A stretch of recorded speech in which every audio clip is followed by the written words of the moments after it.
యెహోవా నా మాటలు చెవిని పెట్టు, నా ధ్యానము మీద లక్ష్యముంచుము. నా రాజా, నా దేవా, నా ఆర్తధ్వని ఆలకించుము. నిన్నే ప్రార్థించుచున్నాను.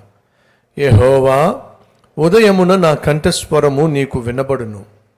ఉదయమున నా ప్రార్థన నీ సన్నిధిని సిద్ధము చేసి కాచి ఉందును. నీవు దుష్టత్వమును చూచి ఆనందించు దేవుడవు కావు. చెడుతనమునకు నీ యొద్ద చోటు లేదు. డాంబికులు నీ సన్నిధిని నిలువలేరు. పాపము చేయువారందరూ నీకు అసహ్యులు. అబద్ధమాడు వారిని నీవు నశింపచేయుదువు. కపటము చూపి నరహత్య జరిగించువారు యెహోవాకు అసహ్యులో. నేనైతే నీ కృప అతిశయమును బట్టి నీ మందిరములో ప్రవేశించెదను. నీ ఎడల భయభక్తులు కలిగి నీ పరిశుద్ధ ఆలయము దిక్కు చూచి నమస్కరించెదను.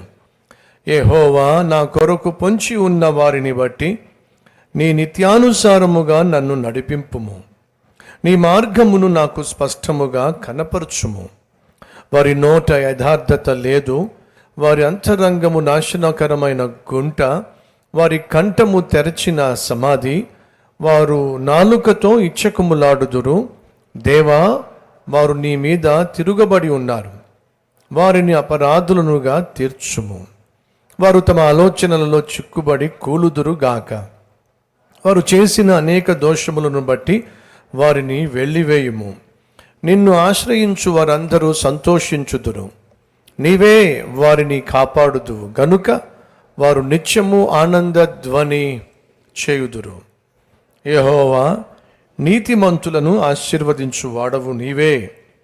ఖేడెముతో కప్పినట్లు నీవు వారిని దయతో కప్పెదవు. కావున నీ నామమును ప్రేమించువారు నిన్ను గూర్చి ఏమిటట ఉల్లసించెదరు.